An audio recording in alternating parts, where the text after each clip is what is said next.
You ever wonder why we're here?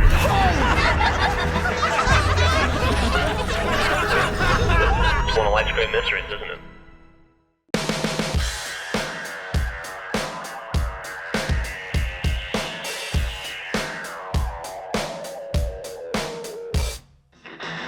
Yeah, I've been thinking about the Bourne Identity. There's a game for the Bourne Identity, and I wonder if that sequence is in it. I don't remember. I haven't played it in a very long time, but I wonder if they approached that.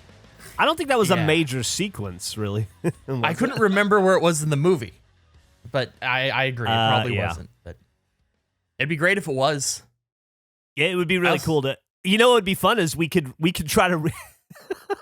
We could get the game and try to recreate the moment, or maybe if there's no multiplayer, we could do it like in GTA. Yeah, or like Call of Duty in a Warzone. Yeah, game. Call of Duty Warzone would be great. It'd be way easier. Although I guess it would be more fun to do it in real life. That was short. That throws me. When you guys show up for pleasantries late, it throws me off how quickly Gavin gets here. Yeah, it doesn't feel like we even had pleasantries at all. I know, I can't believe it. Like 2:59, Jeff was barely in. He was barely in. I mean, we all kind of. They were here at like 4 minutes before. I was editing my notes for today, so I had to wrap that up. That's exciting. Well, you haven't seen my notes yet. Don't get No, but I love some Jeff notes. I don't think I've ever been disappointed by Jeff notes. I don't have a lot. I don't have a lot of shit to talk about that's like important or anything. Just a few small things. What do you think is the most important thing we talked about on the show? It might be last week with Gavin in the best man moment. I think that. I mean, that's a very important. Well, moment, I would like to say that since that heartfelt moment that I never intended to share on camera and then it just kind of happened, Gavin and I have not spoken once. So, well, that was the point, though. You said that in the moment. We've texted. Oh, if you texted, that's speaking. You're talking. What did we text about? The rocks, and when we're doing rocks. That's true. We did. We texted about schedule stuff. You're absolutely right. I feel like I handled the best man request so poorly. No, it was. No. I think you handled it in the most endearing way. I listened to it back and I was like, wow, I don't sound grateful at all. I couldn't be more blessed to have that request. Honestly, it's like one of the best things I've ever been asked. I think you came across as overwhelmed due to how touched you were by the moment. I completely disagree that you didn't seem sincere. I totally agree as well. And you have to read between you're like jazz music. You have to listen to the notes Gavin doesn't play. I've learned that over the years. It's your cool British demeanor, which I know flies in the face of everything I said about how every British person cries on traitors. You're kind of like the opposite of that. But I felt the sincerity. Oh, I'm glad. Well, I mean, you're the only person who That's the most important one, right? Yeah, that's exactly right. I would say so. Eric's pissed off. Yeah, he is. He's already angry. No, I'm not mad. I'm thinking about getting mad, but I'm not mad He's thinking yet. about getting mad. Yeah, I'm just thinking about it. It's all good. Just do the intro. It's all good. What number is this? People keep saying I'm mad. I'm thinking I'm mad. Yeah. Hello and welcome to another episode of the KFace podcast. My name is Jeff Ramsey, and with me, as always, Andrew Panton, way up there in Vancouver Island, Canada, and hanging out in the land of the straight malls, as they're called, and then also there's a bad mall issue recently. Well, we'll get into it in a second, and then from schmancy pantsy Oxfordshire, England, by way of Austin, Texas, my favorite Brit, Gavin Free. How are you guys doing? I'm great. How are you guys? I'm fucking awesome. Pretty damn good. Yeah. Do you think I'm trying to get into new podcasts, and it always pisses me off until I have a grasp of who's talking when. Do you think all of our voices are easy enough to differentiate? I have no idea. Yeah, I think so. Well, first off, you have an accent. That's what I think goes for us is that I think I sound the opposite of Eric. Yeah, it's the thing that I always got from Face Jam, like when we started, was people couldn't tell me and Michael apart. I don't understand that, but it's just what we heard a lot. And so I don't think we run into that problem here at all. I think we all are, if you think of it as like a circle, I think we're all at like very far points from each other on the circle. I don't think any of us are close. What's weird is recently somebody I know started listening to the podcast and they told me what my voice sounds like. And I was like, what are you we've talked before. What are you talking about? Why did it take you listening to the pod? Why are you telling me this? We've had conversations. This is a ridiculous take by you. There was some that's funny. there's some great mall drama. I'm seeing if I can find a photo. There was a guy that was arrested at the mall that looked like he had a I don't even know, like a Mad Max, like a cartoonish Mad Max weapon. He had like a dollar store crossbow, like a bow and arrow with a syringe as the arrow. It's just this very not ideal, but the photos of it are just absurd. Was he Like, trying to it's funny vaccinate for- people at range? I think so, potentially. I think that's the best option. He really likes vaccines, and he just wanted to make sure everyone was all good. Maybe he was trying to get on the subreddit mall Yeah. and shit. Yeah. Eric found it.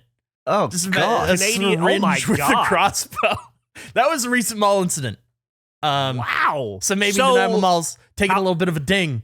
How but- much, Andrew, let me ask, how much trouble Okay. did you get into? Oh, listen, they don't want to mess with the child kicker. It's fine. a lot of those cops have kids. I'm not saying. I mean, I've never kicked a kid. I would never kick a kid. Just, it's If we it's a fact. made you, But if you did kick a kid, it wouldn't be a If I cop's did. kid. it would. could we make an accurate like ballistic gel dummy of a kid, sort of so it looks and feels and has the right weight to it? Could we get you to kick it? Yeah, but my immediate concern in my head when I play out this scenario is the power of my kick goes through the gel, then my ankle rolls and my entire body breaks. That's a, I You'd would- be the I first would, person like- to roll an ankle kicking someone. Yeah, well, definitely no, I'm sure possible. that's happened. Like that has to have happened. But I see like the Spartan kick and my foot going through the chest, and then my other ankle rolling, and then me like breaking my arm on the way down, and just having severely just being out of commission for a long time. This is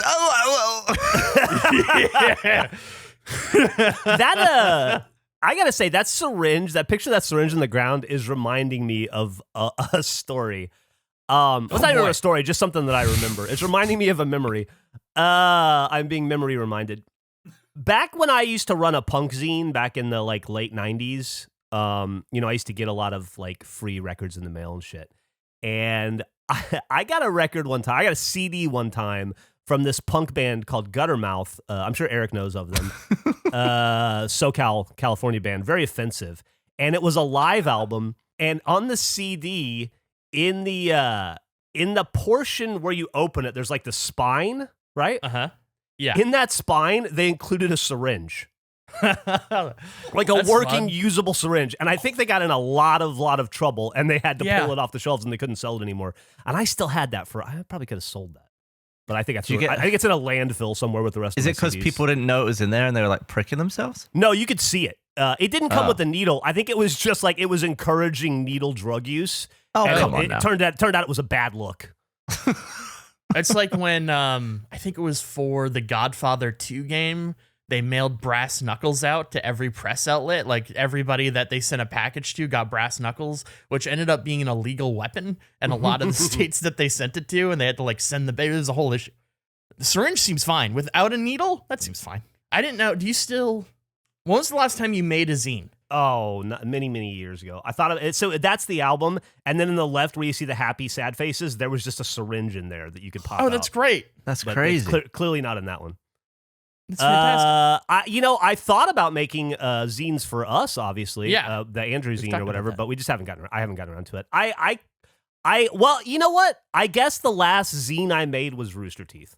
Because that's kind of what it progressed into. It progressed from like punk zine to other punk zine to comedy zine to ugly internet to drunk gamers to Rooster Teeth. So it was kind of like one long project with many iterations. Do you have any of your old zines still in the collection somewhere? No, I was a digital zine. I did everything online. Oh, So Just digital? I do not, unfortunately. I might have. Maybe I have something printed out. I'd have to look. I don't think so though.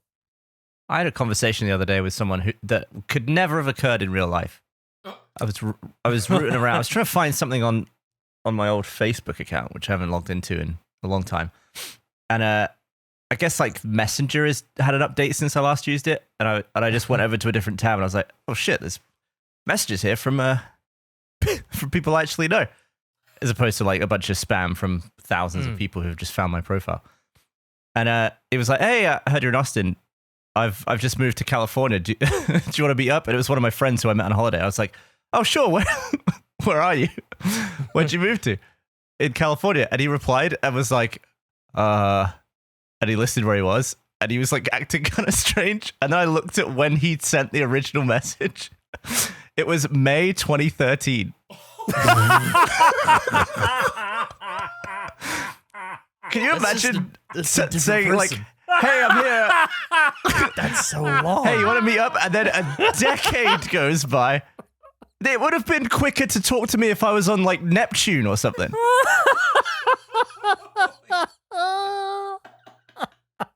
I don't, you've always got to check when the message was sent. Honestly, it looked like it was right at the top of my thing, and it looked new, like it was bold. And I was like, oh, sweet. I don't know why it was there. It surely should have been under everything else. I was so confused, and so was he. Did you have a conversation after that? Or was that it? I was like, oh my God, I'm sorry. I think it's past the point of apology. I don't think you need to apologize for that. I think if anything now, we should definitely meet up. 10 years in the making. But I think you need to schedule that 10 years from now. Sorry for the late reply, been busy. It must have seemed so weird getting that reply without any reference to the massive time gap. That's an interesting idea. You can only talk to this person in like a 1 block window every 10 years. You need to get everything you need articulated in like a day. I felt really bad that he replied immediately too. That's great. He would let me sweat on it for a so much better. It honestly felt like he'd sent it 10 years ago and then just waited by the phone for me to reply for a decade. Is that the only point of contact that person has with you? Yeah. Okay, that's great. Boy. That's fantastic. Wow, 10 years. I don't think I'm trying to think if I've had a gap of that with anybody in my life. I don't know if I have. That's a long time, 10 years. Yeah. You went a couple years without talking to me because you invented that I was mad at you. It was like 2 years. Yeah. I was a kid. I was dumb. I'm still dumb, but I was dumber then. I'm slightly smarter then. I was when I was, like 18? How many people do you think are out there that are in that like in that category of you and I not talking for 2 years, or Gavin just not seeing that message from somebody for like 10 years? How many people are out there in the periphery of your life who you consider as friends, but they no longer consider you as a friend because you didn't see their texts or contact them? You just don't know, but they hate you now because they think you ignore them. Like, there's got to be a couple for each of us, right? I got confronted about that. Yeah. Wow. By a different person? Different person. There was wow. It was someone who I was friends with on the original Red versus Blue forums. Okay. Like 2003, 2004. And I guess at some point they came through Austin and I didn't reply to them because they messaged me on Facebook, which I've never really used for talking to people. And it was basically, I found a message that was like, hey, we're going to be in Austin. Hey, just checking in. Man, I'm kind of bummed that you ignored me. Blah, blah. And then it was like, I found it like 3 years later and I had to message them. Man. I just don't know. If I've never spoken to you on Facebook, you can't be annoyed that I'm not replying. I clearly am just not on that platform.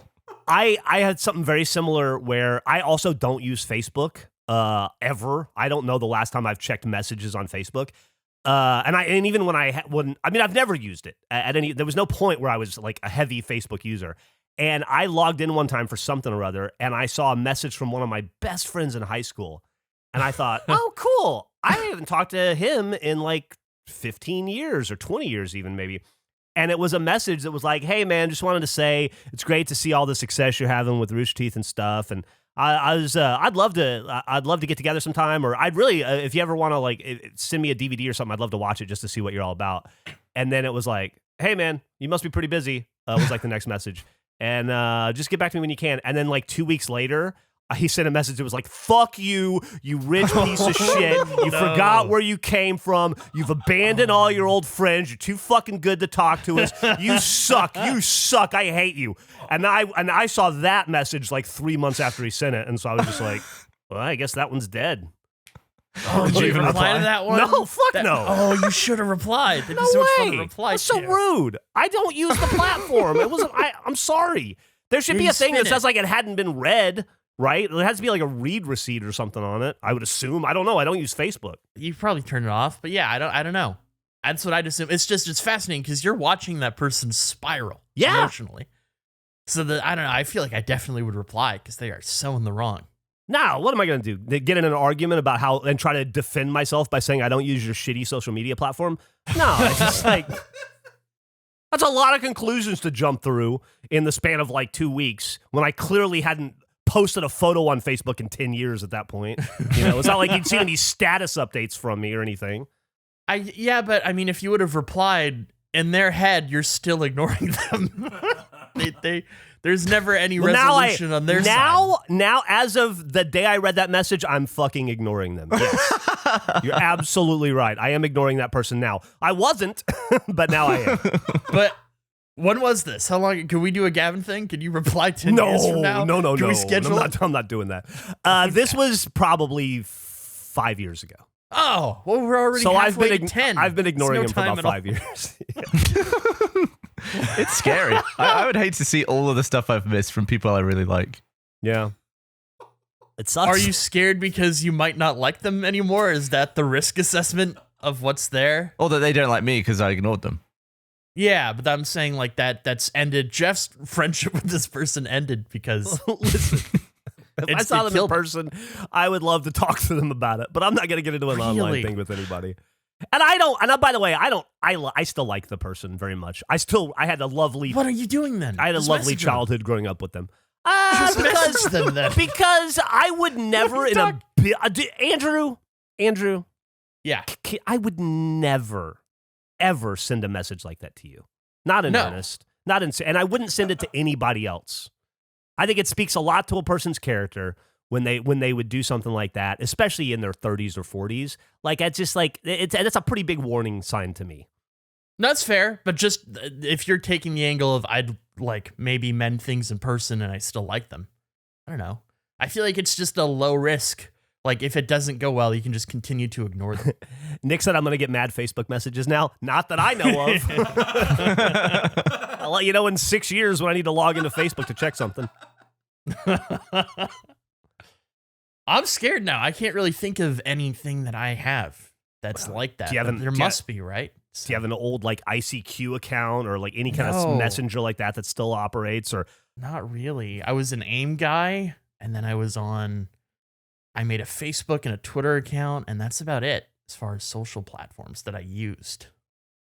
I made a Lego has a social media website. I made that like a year ago. I don't think anyone's mad at me on there. I don't remember what that was called, but it was just weird. I was looking through, because I'm so disconnected from social media. I was just looking through the App Store, and there's like a Lego social media thing.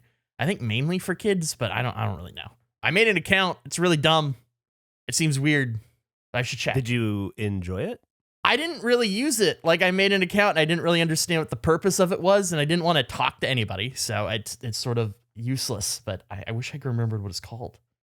Hey, if you guys will indulge me for a second, I have a piece of like, I guess a kind of piece of face-related news, or at least Jeff-related news that could be crowbarred into face. Well, first off, I'm having a crazy sports weekend that I did not intend, but 6 months ago or so, it was announced that the San Antonio Spurs were going to have 2 games in Austin, and so I immediately bought tickets for both games. Turns out it's tonight and then Saturday night, and of course it's late enough into the season where like the Spurs are playing the Portland Trailblazers tonight, and of course the Spurs are out of playoff contention and the Trailblazers are out of playoff contention, and they shut down Damian Lillard, so it's going to be basically like watching 2 practice squads play. But still, it's like I couldn't live with myself if NBA basketball came to town and it was 5 miles away from me and I didn't go to it. So I'm going to see a pointless NBA game tonight and then another pointless NBA game Saturday night. Taking Eric with me tonight, by the way. I'm very excited about that. You're going to hang out with Eric? I am going to hang out with Eric at a basketball game tonight. And anyway, yesterday I got an email from the San Antonio Brahmas, my favorite XFL football team, who would have been the focus of our podcast that never happened. And they said, "Hey, man, we heard you talking about the Brahmas on Face. We wanted to invite you out to a game. So shit. Sunday, I'm taking Emily and Millie, and we're going to go down and we're going to watch a Brahmas game. They got us really cool seats by the clubhouse. And then they messaged me last night, and they said, hey, by the way, if you want, we would love it if you would run the team out on the field, and we'll announce you, and you can go out there with the flags and shit. You got to do this. So Are you serious? It's going to be on ESPN. No! It's going to be on ESPN, I think. So I'm going to fucking run the team out. Can we clip this part out and release it before this happens? People You have need to, to right? know. Jeff, people I need to assume know so. about this. I just confirmed 15 minutes before this podcast. I was like, I thought about it for a while, and I was like, I don't know if I want to. And I was like, you know what? No, Fuck it. you have to. I'll never get that opportunity. kidding me? again. What? So Are you kidding? What are you? I like the idea that a minute ago you're like, I'd never live with myself if I missed the NBA coming to town, and then you're like an opportunity to be on ESPN and run a team onto the field. You're like, I don't know about that. I've got to come to terms with the fact that people can hear this podcast. I feel like it's so yeah, it's dangerous. Yeah. Did I shit on their logo? yeah, I you think did. you probably did. You did, but God damn it. I defended it. I love the logo, and I think Andrew does too. Can we clip this part It's a great out look. and release it so people know that Yeah. this is happening? Are you fine with that, Jeff? Didn't you just ask that? I'm totally Right, I'm but I totally want fine to with make that. sure. He didn't get an answer. Right, I asked it, and then nobody said fucking shit about it. I said Well, we said could yes do it as both the preview, times, couldn't we? but I'm like the least qualified Gavin. to prove it. It has nothing Gavin. to do with me. What Yeah. would the preview do for us? You know how Jeff's been doing like, oh, coming up on episode X of Face on Instagram and This that. is Jeff. I'm so excited for you. This comes out on the Oh. week of the 19th. Have you thought about what you're gonna wear? I don't know. Can I? You clip- should wear can- the face baseball uniform. Jeff. I might. Jeff. Yes, sir. Can I? Andrew said yes. Gavin thought we all said yes. I'm asking you, the person this is happening to, can I Yeah. clip this part out and can we release it early? Like this particular part where you announce it and let people know that you're going to be there running the team out on the field. I'm totally fine with Okay. that if the other guys are. Thank you. I just And we wanted could to do be it sure. as preview of episode 150 before Yeah. even Before 149's come that out. would be the right. That's the issue that I'm And that- running into when you say that is that we're previewing an episode before the next episode. I think that's great. That I think is the that's very craziest. face. That is. Imagine, Gavin. Yeah. Imagine if a preview for the next Matrix movie came out, but it's not the next Matrix movie. It's the one after it. I think that's very interesting. It's once again, we're playing with the medium. And people will be wondering, they'll be like, oh, don't you mean 149? Nope. Nope. Have you guys seen the trailer for Matrix 5 yet? I thought they haven't announced Matrix 4. They haven't. Okay. All right. We'll clip this out. We'll let people know. Jeff, this is the coolest fucking thing in the world to me. This I'm is pretty so excited. I think it's going to be a lot of fun. This rules. Yeah. You're gonna run a team out on the field. This rips, dude. This is so Yeah. cool. It's wild, right? I was probably just going to wear like so a Brahmas hoodie, but I don't know how hot it'll be. I'll definitely try to wear like Oh. my face hat or like maybe a baseball jersey or something. I think wearing the baseball jersey would be hilarious. A guy dressed in a baseball uniform being on a football team. Like you didn't have time to change. You're a multi-sport athlete, and you had to go. There's no more time. Oh, man, that's funny. Whew. Anyway, so it's going to be like a crazy fucking sports weekend.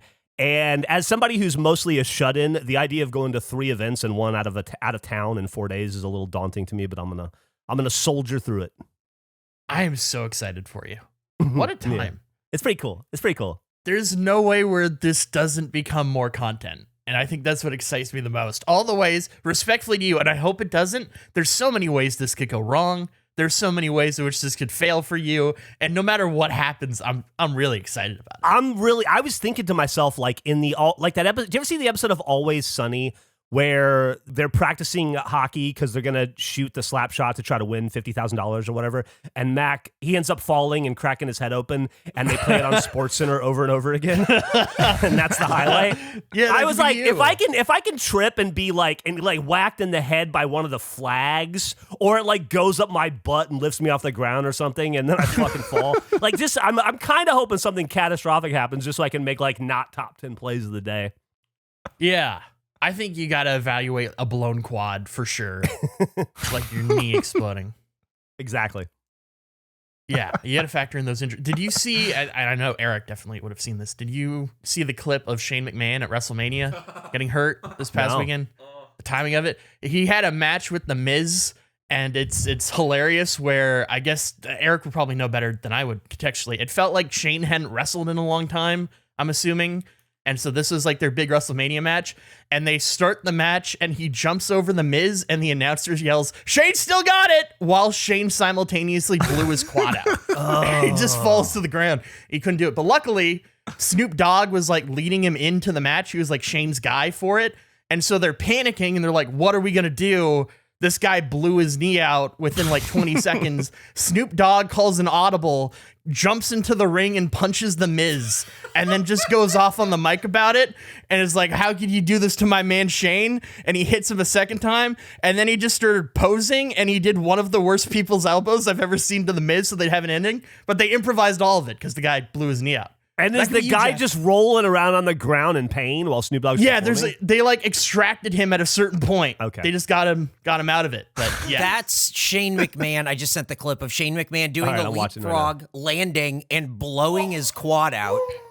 I recognize that from the NBA. He ain't going nowhere. Oh my God. That's 18 months of rehab. Yeah. Oof. Isn't it crazy how your body could just immediately fail with no warning? Yeah. It was really something. And then I can send the clip of Snoop Dogg doing the people's elbow. Oh, it's so good. Oh, this was all brings me so improv. much joy. Like they kept yelling at him, "Snoop, people's elbow. Do the people's elbow. Do the people's elbow." Then he did it, and everybody cheered, and then they played a Snoop Dogg song and he danced around. It was pretty crazy. It was pretty fucking crazy. It's the way he bounces off the ropes makes me laugh so hard every time. It's the daintiest because it's tough to do Yes, that. it is. It's a difficult thing. It looks like he was just like peeping out a window. So anyone out there? Nope. We got to get this podcast big enough so that Eric can do that on a wrestling. I mean, honestly, I could probably just go to a local show in Austin and do that now. It just won't be at WrestleMania ever. Yeah, but we want it to be a WrestleMania. Okay. Sounds good. Eric, why don't you just become a local wrestler? Oh, it hurts. It hurts. Yeah, it seems really It painful. is very painful. Whether you have a good match or a bad match, it hurts the same. And that was a big revelation when I learned how to do it.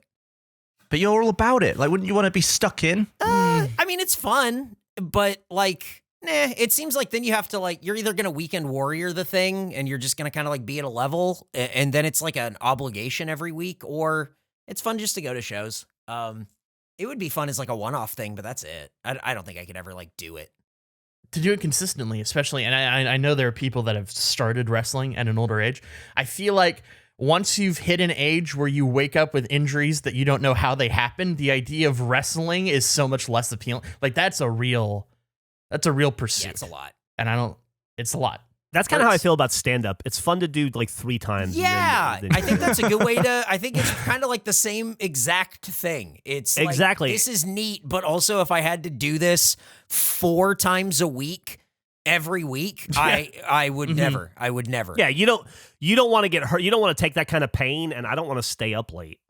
You look at people now like Mick Foley and people who like whatever. It's like, wrestling's fake and all that stuff. But the guy's like got no teeth and his ear is missing and he like fell through the top of a cage. That guy was absolutely nuts. Yeah, it's crazy when I have some friends that wrestle. I have a friend who wrestles locally here and kind of all over Texas, this guy Dmitry Alexandrov, and he does a lot of deathmatch wrestling, which is like if you're not familiar, he goes through glass panels and into thumbtacks and gets cut up with stuff and hit with stuff. And it's always like, man, you just really love this, huh? And he does, but also this is what he looks like all the time. He's just beat up, cut up, constantly. Yeah. It's fucked, man. It's really rough. I feel like I'm in a great spot with wrestling where it's like I'll occasionally hear dumb things about it that make me really appreciate it, but then I'm not superly. It'd be fun. It just seems like a big commitment to keep up to date with everything. It that does. happens. But it's great whenever you hear, like, I recently learned that in the past, Rey Mysterio has a kid named Dominic, and they had a ladder match for the custody of Dominic in the past. That's just that is a premise. It's so funny to me. I don't know anything else about the context of it, but I just love the idea of a custody battle being settled via ladder match. Oh, that's fucking That's awesome. the image from the pay-per-view. That poor little kid. That's so good. But now he's a great heel. He's an amazing He wrestler. just wrestled apparently. his dad, Rey Mysterio, at WrestleMania. It was pretty crazy. Well, I guess he's got some issues to work out, probably. From Wow, I being- didn't expect. from being pawned off in a ladder match. I think I'd like to be decided through a ladder match. I think that'd be fun. Well, At least you can tell both people want me. That's your concern. Oh, that'd be You so spoken sad. like you just want to be wanted. goddamn. That's spoken like a true child of divorce. God damn, I man. just want two people to want me. It's like reminds me of when my parents got divorced. My stepdad said, "I'm still gonna be a part of your life, don't you worry." And then he went out to get the ladder for the ladder match, and I'm still waiting for him to come back. Oh, God damn. oh, it's so sad. I think more stuff should be decided like that. Like if people like want to quit their job, you should just have to like play for it. You should have to wrestle for it.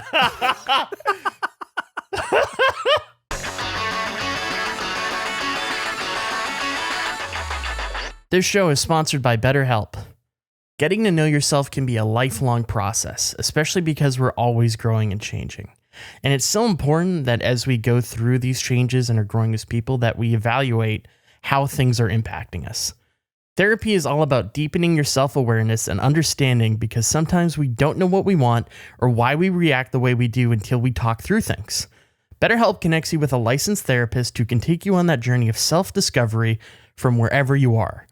Therapy, I think, is a wonderful thing. It has had a tremendous impact in my life. I would highly recommend anyone try it. I just think it's such an important process to go through as a person. So if you're thinking of starting therapy, give BetterHelp a try. It's entirely online, designed to be convenient, flexible, and suited to your schedule. Just fill out a brief questionnaire to get matched with a licensed therapist and switch therapists anytime for no additional charge. Discover your potential with BetterHelp. Visit betterhelp.com/face today to get 10% off your first month. That's BetterHelp, HELP.com/face. Take on the sun with gear built to last. Our friends at Shady Rays have you covered for the warm weather ahead with premium polarized shades at an affordable price. Shady Rays is an independent sunglasses company that offers a world-class product that's just as good as any expensive pair we've worn. Durable frames and extremely clear optics for outdoor adventures. And that's not all. Shady Rays offers the most insane protection in all of eyewear. Every pair of sunglasses is backed by lost and broken replacements. If you lose or break your pair, even on day one, they told us they will send you a brand new pair, no questions asked. Wear your Shady Rays with confidence because they have your back long after purchase. Every purchase supports the Shady Rays Impact Program, which works directly with nonprofits in their communities to empower and make adventure accessible for all walks of life. From childhood cancer patients to young adults with serious health conditions, Shady Rays is making a lasting impact on their lives through sunglasses. If you don't love your Shady Rays, exchange for a new pair or return them for free within 30 days. There's no risk when you shop. Their team always has your back. So exclusively for our listeners, Shady Rays is giving out their best deal of the season. Go to shadyrays.com and use code FACE for 50% off 2+ pairs of polarized sunglasses. Try for yourself the shades rated 5 stars by over 250,000 people. Oh, man. Hey, speaking of wrestling, do you remember that movie The Wrestler with Mickey Rourke? Yes, absolutely. Well, I watched another movie with Mickey Rourke. Oh no. We got a Well, you know, I've been reading the comments and people seem to like him, but I liked the experimentation of it. So here's what I did. I watched 2 movies. Okay. One of them I think we may have talked about on this podcast before. I can't remember. But one thing that I've learned is that every piece of content that was created more than 5 years ago is problematic. Every piece of content that was made more than 20 years ago is beyond problematic. And that was not my intention when I watched these movies. But I watched the 1987 film Angel Heart with Mickey Rourke and Lisa Bonet in it. And I watched this movie specifically because I remember wanting to watch it when I was a kid, but I was too scared because there's like some voodoo stuff in it, and it was too scary for me. And so I thought the other night I wasn't sleepy. I was playing Gems of War after Emily went to bed, and I got bored, and I thought, I'm going to watch a movie. And so I was like, it just popped into my head, and I thought, fuck it, I'm going to watch it. I got about 20 minutes in before I had to turn it off because it was too scary. But then I watched it the next morning. So let me just say, if you want to watch Angel Heart, watch it in the morning. But I don't know how to really give a review for these problematic films, so I just decided to give insights. And by the way, let me say specifically to Angel Heart, not to the other movie. It's beautiful. Like, it is one of the most cinematic films I've ever seen. It's so beautifully shot. Just from a technical standpoint, it is phenomenal. Can I ask, were you scared to watch it while you were you watching this in bed next to sleeping Emily? No, I was in the living room. Oh, okay. Do you think if you were in the bedroom watching it, you would have been able to handle it?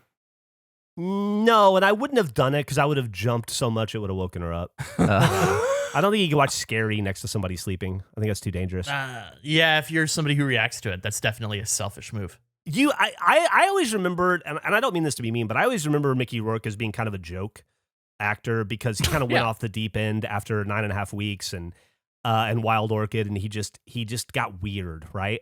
But he was so fucking good and so good looking. Like, he was a really attractive guy in 1987 in this movie Angel Heart. Like, holy shit. But anyway, here's my insights to it. Here's all I'll say about, because I don't really want to recommend these movies or not. I'm just going to say the particular insights that I've learned. And this one, I'm just going to give you a warning. What did I write down? Here we go. Angel Heart. This is a tough movie to watch if you like chickens. Conversely, this is a really tough movie to watch if you don't like chickens. So that's all I'm going to say about Angel Heart. Huh. The other movie I watched, which is one I can't remember if we've talked about, or you and I have talked about personally, Gavin, is a movie called Dress to Kill. Do you guys, that ring a bell? Have we discussed that? It does, like that, yeah. Dress to Kill.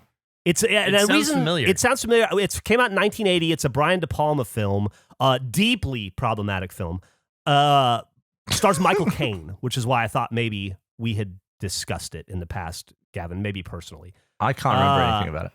All I'm going to say about this film is if you ever, and I think this is good life advice in general, if you ever drop a glove at a museum, like you're wearing gloves like isotoners specifically in this instance, and one of them falls, and then you realize you dropped your glove and you go back for it, you will end up getting a venereal disease, and then you will be my God. So if you drop a glove at a museum, leave it. Museums just became way more high stakes. Yeah, there you go. That's Dress to Kill and Angel Heart. Angel Heart, tough to watch if you like chickens. Tough to watch if you don't like chickens. And then Dress to Kill. Let the glove go. You'll die with the disease. I'm very torn on this chicken thing because I love chicken. I consider myself a huge chicken guy, but mainly because of what they taste like in eating them. And I don't know if that means I like or dislike chickens. Yeah, I'm not sure how to evaluate this. But you think you would dislike the taste if you liked chickens more?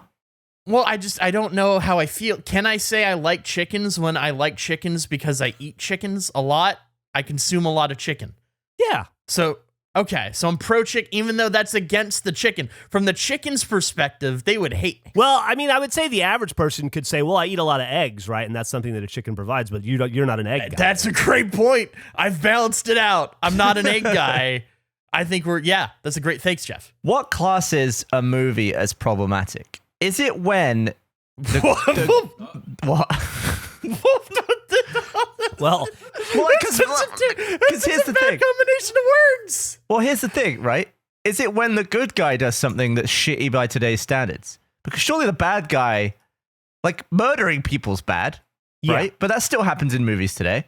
In the specific case of Dress to Kill, I could explain it, but it would spoil the secret of the movie.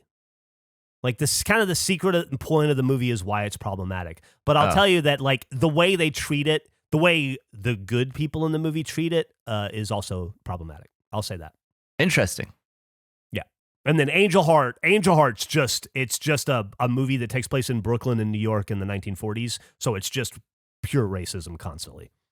Yeah. Yeah, I don't think it's even like character specific. I think it's almost like an idea of handling a subject irresponsibly on a platform that is large. That is where it would. It's funny too because you can tell in the watching of Dress to Kill that they think they're handling the subject properly, and maybe they were for 1980 given sensibilities then, but it hasn't aged well. Mm-hmm. I would love to go back and read IMDb reviews of stuff because some of those reviews are like 20 years old. Like, I think it'd be fascinating to go back to a movie like Chasing Amy or something and read the reviews when it just came out compared to reading the reviews now. I bet they'd be pretty different. Oh, for sure.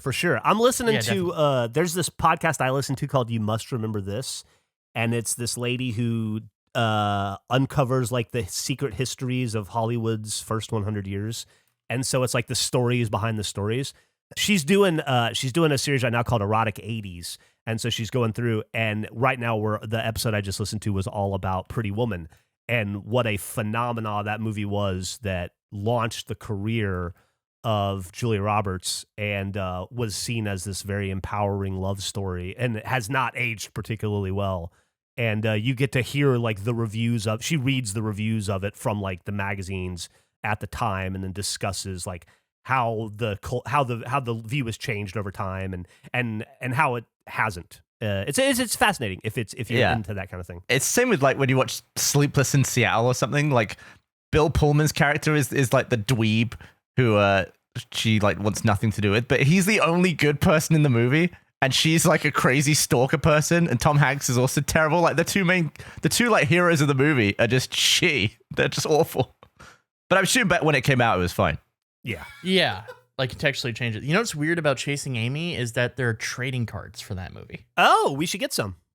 I don't know if they're out. They got announced in like 2019 and they consistently seem to get pushed, but I think it's such a weird thing to release modern trading cards for Chasing Amy. There's like Chase autograph card. Like I just don't know who that is for. Like obviously Kevin Smith fans, but it just is such a niche movie. I'll tell you who it's for. It's for me in 1998. The idea of having like a Ben Affleck auto for Chasing Amy is really funny to me. What year was that? Because all those movies got turbo Weinsteined, didn't they? Yeah. Probably like 99 or so, I would think. No, I mean like when did the cards come out? Oh, they haven't yet. I don't think they've released yet. Oh. I think they keep getting pushed back. Just I think it's pre-orders infinitely everywhere. pushed. You can it's pre-order now, it says. Yeah. Yeah, it's really strange. Like I've never seen them available for sale, but they popped up on my radar in like 2019. That's a thank me later. I had a great one of those recently that I'm very excited about. I set myself up in a prime position for a thank me later with the guy that made Calvin and Hobbes is doing his first book since stopping there. Comes out in October. What is his name? Bill Watterson, I want to say. Yeah. So I've ordered that. It'll come in October. I'm definitely going to forget. I'm so excited to just randomly get that book in October. It's going to be great. You'll thank you later. I will. I had a weird thing happen. Not a weird thing. I've been doing a weird thing, and it's made me think about weird things. Do you have things that you don't...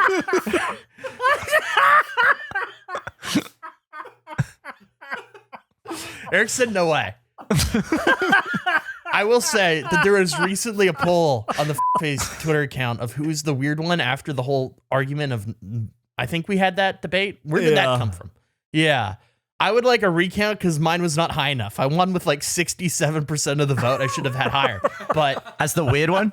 Yeah, as the weird one. I definitely more than that. We're pushing against you being the weird one. That was, I'm definitely more weird than you are. But anyway, weirdness. I was an unfortunate way of phrasing that. I really regret this entire angle that I've gone through. Anyway, I had a thing that it has become normalized where I have a bag. I don't even know how to explain this. I have a bag of, gingerbread houses. Have you heard of those? Yeah. I had one of those and I never make them, but I opened it up. And so I just ended up with a bag of icing on my bedside table. And it's been there since November. and it has turned into my ice pack when I need an ice pack. So like whenever I have like a really bad headache, I just grab my bag of icing because it's cold, and I put that on my head. It's cold just from being in the room? It's cold from just being in the room. It's become my reusable ice pack. And I never thought about how odd it is that I'm using a bag of icing from a gingerbread house as an ice pack. So I was curious if you guys had things that you, like when you take a step back, you realize, oh, this is odd. Well, I have a but I question can for you trace here. how it happened. Yeah, go ahead. Have you considered using an ice pack? Well, that often is in my little fridge, and if I'm in bed and I'm comfortable, but I have a headache or something. Oh, but the icing is always within arm's reach. The icing is always within arm's reach, so I just grab it, and it works great. I use it on one side, then it heats up, and then I flip it over, and it's cool again, and then I'm probably good by the time it reheats. Why is the icing there? Because I opened it in my bedroom, and I left it on the bedside table.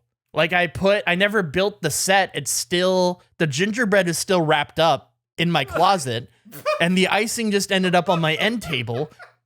And one day when I was having a headache, like I kind of felt like I was fighting a fever or something, I was like, oh fuck, I have this, I'll just put this feels cold. And I've used it ever since. I've been using this for like 3 months now. But it just occurred to me that this is an odd thing. I was like, this is strange. I'm taking a step back. It is. I don't think there are many people using bags of gingerbread icing for ice packs. So this is curious if you guys had anything. If you take a step back, maybe had a natural lead in to it, or a thing like it makes sense how you got there. I don't think I made any weird choices along the way. I think that it was a pretty weird choice the first time you picked it up and put it on your head. Yeah. Well, no, I was feeling awful, and I was like, I need to cool down somehow. What can I do? And I just grabbed that. I don't think I had an ice pack in my room at that time. So you were being resourceful, and you discovered a method that works so well, you've eliminated the need to refreeze your ice pack. Yes. The fact that it works at room temperature. I like to keep my room very cold. I'm a cold room guy. Let me ask you this. Do you anticipate ever eating the frosting or the icing? No. So it's... I think... I had that thought. I think it is more useful to me as an ice pack than it is a food to consume. You think, when is icing useful? Whenever I have a headache or I feel too hot. I don't think that's what he meant. I don't.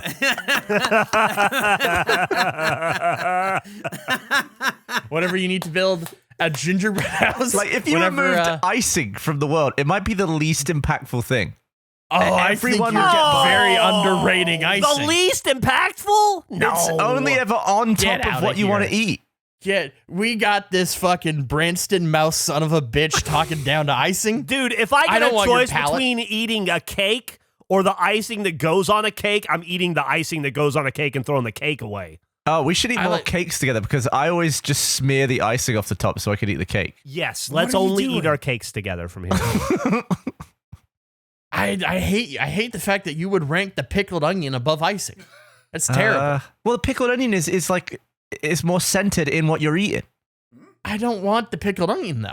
Goddamn. It's personal. That's just I something think you a lot don't more like. people like the yeah, but I think I'm not in the minority in that. I think a lot more people prefer icing than a That's pickled like saying, onion. oh, let's get rid of lava. I never use it. Yeah, but no, shut up. No, they're You're both saying- food. That's not you're like that at saying- all.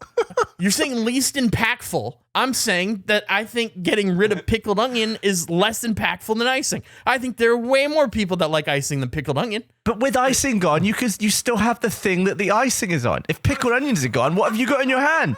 Onion. I don't need the pickled onion. I don't care about the fact that I have a shitty cake without icing. Jeff, did you say onion? Onion. The pickled onion's gone. No, but it's you just still not have pickled. an onion. Onion still It's just exists. not pickled. Yeah, but you have a pickle in one hand and an onion in the other. So you're just Fine. de-pickling it. Okay. Yeah, you're just getting rid of the pickled onion. Why would getting rid of pickled onion get rid of all onion? That's ridiculous. Yeah, that's a If you're good like point. thinking that getting rid of icing is getting rid of all Oh, sugar, man. what are you saying? Speaking of pickled onion, You got me there.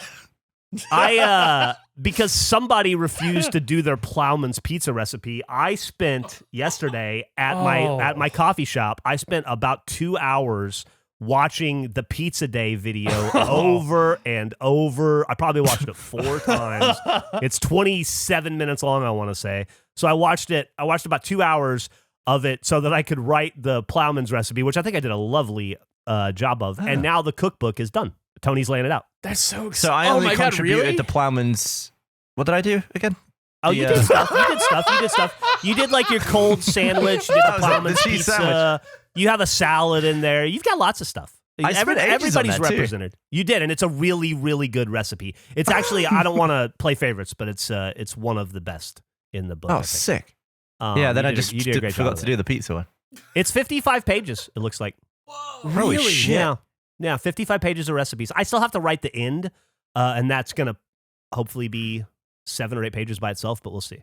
I'm excited to see how that turns out. Me too. Anyway, I can't imagine it'll find its way to shelves anytime soon because we still have to lay it out, and then it takes 1 billion years to get a book printed. But that progress is underway.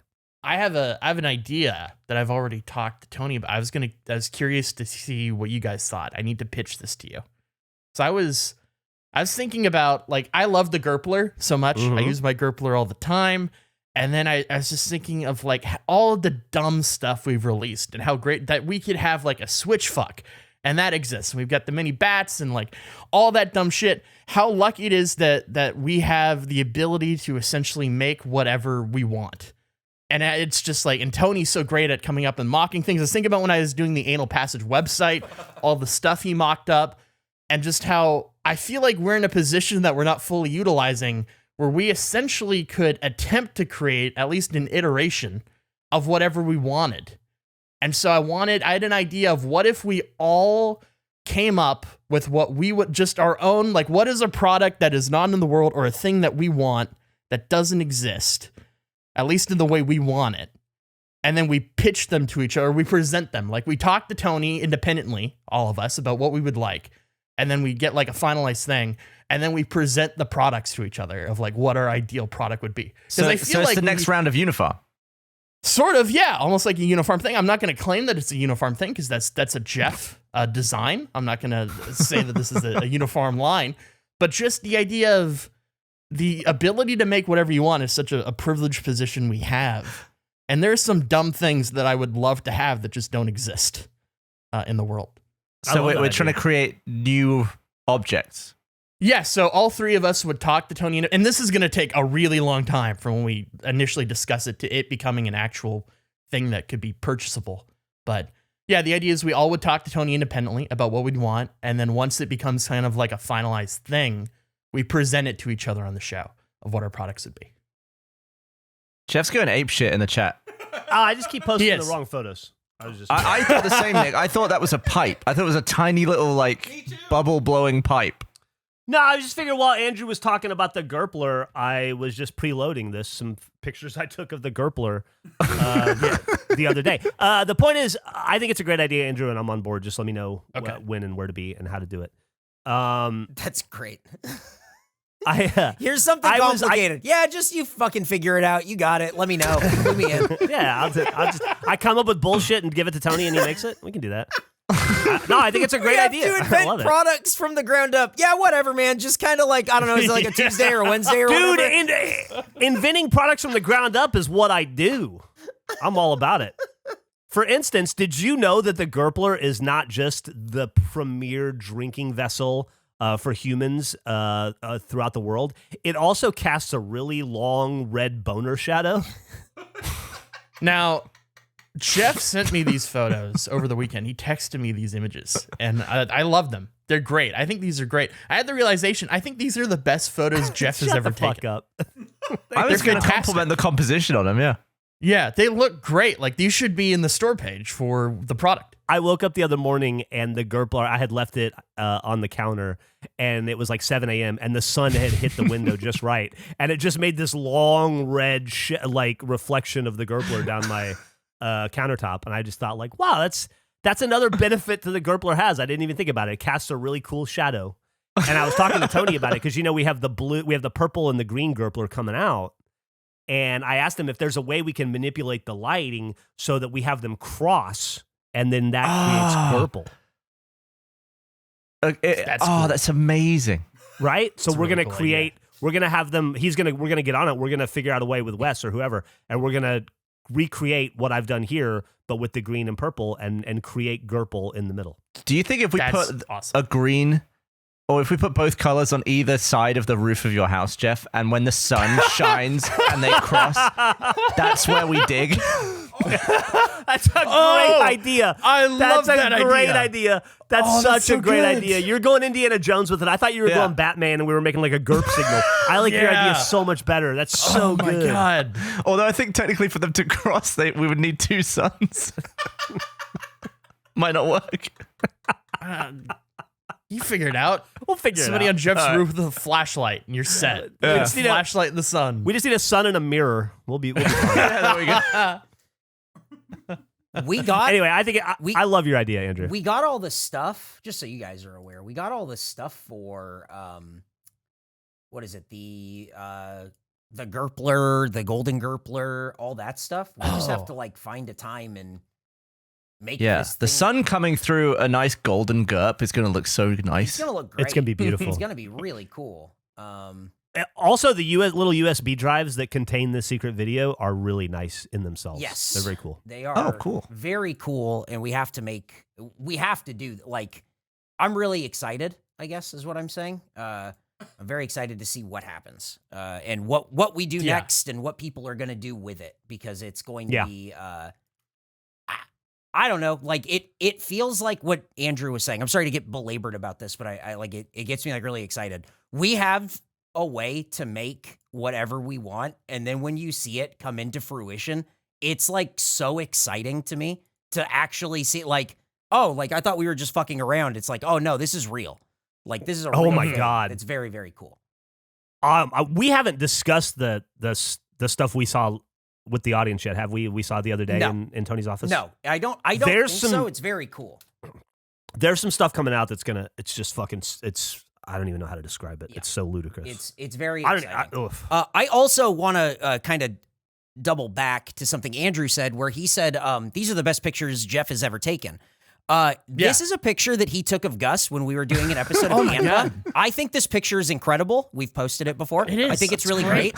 And Jeff took this picture and showed it to me, and I went, "This is such a good fucking photo. What is wrong with you normally?" And he went, "I was a photographer for years." And Yeah, we've already established he's a great it's photographer. insane that this can happen. There's time to try, and there's time not to try.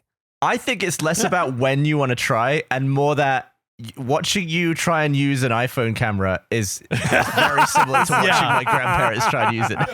I was gonna say, I think the skill is there, but it's in the it's lost Yeah. in the use of the device. So if you take enough photos, this is bound to happen.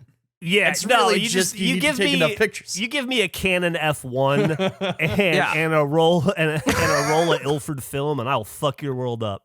Give me a fucking flat disc of a phone where everything I touch turns voice activation on, and I have issues. Oh, I'm man. good to see it. It's happy to see it though. Like that's great. I feel like it's like the retired athlete still sinking a three from a distance. Like you still got it. Like the skills are maybe not fully there in the current world that we live, but it's there. There's something there. There's a root there. Yeah, you're like Ahmad Rashad, like where you get him back out there and he can make something happen, but most of the time, nope. Hey, we're doing the rock draft tomorrow, right? I believe so. Yeah. I'm so excited for that. Are you really? Rock not rock. I really honestly. Fuck you, Gavin. I really am. Jesus Christ. Dude, I put so much work. I'd spent over 2 hours today working on my rock draft, getting it ready. But And I who was goes- laughing the entire time. Who goes first? You will- Is that what you're about to ask? Well, yeah, basically, who picks the rock? I think. What do you mean? Well, whoever goes first is clearly picking Dwayne I Johnson. right? no. I don't. I disagree. I made strongly certain. disagree. I'm gonna be so bummed if any of you guys pick my rocks because I did a presentation. I'm gonna be serious with you. I did fucking fun facts for each rock. Like I got a whole thing. So I chose rocks that I don't think you guys will pick purely. Yeah. So for do we that have the reason. ability then, to display PowerPoints? I was going to share my screen with y'all via Discord, I figured. Okay. Fantastic. Try and do some. I still need to come up with 3 other rocks, but then I'm ready. You come up with my rock. We can talk about the rules of the rock draft when we actually do the rock draft, because I feel like that's probably where it's really going to land, and it's going to be a while before it's out. So there's not really a point here. However, and Andrew, I don't want to put you on the spot. You said there might be another draft you want to do. Is that something you want to talk about here or not? Sure, I can talk about it here. I was going to explain it to you guys either pre-show or after.